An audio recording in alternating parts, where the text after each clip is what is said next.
नमस्कार। आप सभी को रामनवमी पर्व की बहुत बहुत शुभकामनाएं।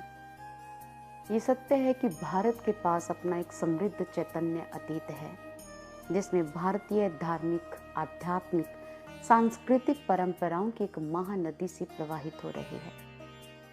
और श्री राम इसी परंपरा के पोषक, इन्हीं परंपराओं का आदर्श प्रतिरूप बनकर हमारे सामने आते हैं। श्री राम जी का जीवन चरित्र ऐसा है जिसने सदैव जनमानस के हृदय को न केवल तृप्त किया है, अपितु मार्गदर्शक के रूप में भी सामने आए हैं। विडंबना की बात यह है कि हम श्री राम जी के जीवन और जन्म को लेकर हम कभी गहराई में उतर ही नहीं पाए हैं। हम कहते हैं राम नवमी पर्व। पर्व का अर्थ क्या है? पर्व के व्युत्पत्ति भेद को अगर समझा जाए तो इसके अनेक अर्थ निकलते हैं। पर्व का एक अर्थ है एक छोर से दूसरे छोर जाना। पर्व का अर्थ है अपने लक्ष्य तक पहुंचना। पर्व का अर्थ है अपने अधूरे कार्य को पूर्ण करना।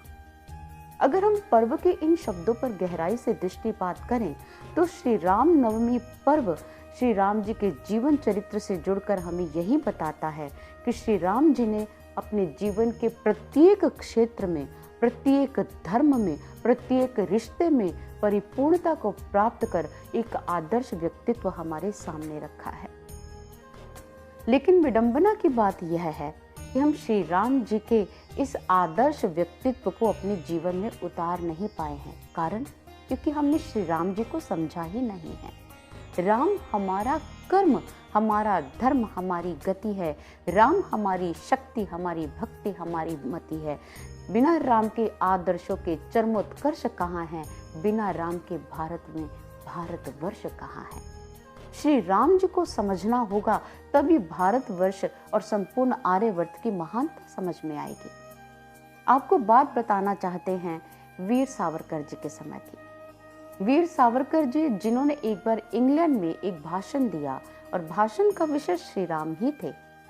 उन्होंने बोला, ये बहुत शुक्र है भगवान का और मैं धन्यवादी हूँ भगवान का कि मेरी जड़ें भारत से जुड़ी हैं। अगर मैं भारत की जगह इंग्लैंड का होता और इंग्लैंड का डिक्टेटर होता तो मैं सबसे पहले हिंदुओं की इसी आदर्श रामायण को जब्त कर लेता। क्यों?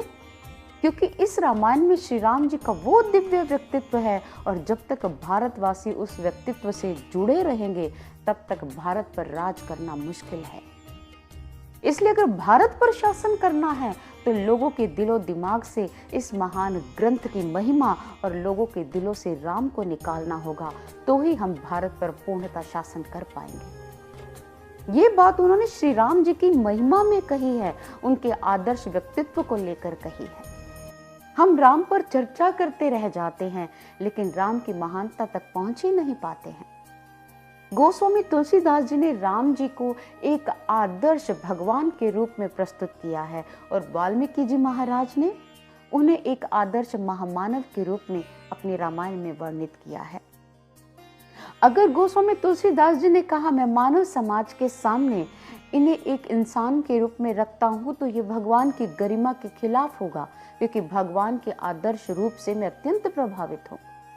और वाल्मीकि जी महाराज ने इसी भावना से जनमानस के सामने श्री राम जी को मानव के रूप में चित्रित किया है, ताकि लोगों को ये कहने का मौका ना मिले कि वो आदर्श अगर पिता थे या आदर्श पुत्र थे या आदर्श राजा थे या आदर्श भाई थे तो वो ये कह के कि वो तो भगवान थे, वो आदर्श हो सकते हैं, हम ठहरे इंसान। तो उन्होंने इंसान के रूप में श्री राम जी का जीवन चरित्र वर्णित कर मानव जाति को बता दिया, एक इंसान भी श्री राम जी के चरणों के पीछे पीछे चलकर, उनके नक्शे कदमों पर चलकर अपने आप को आदर्श बना सकता है, महान बना सकता है।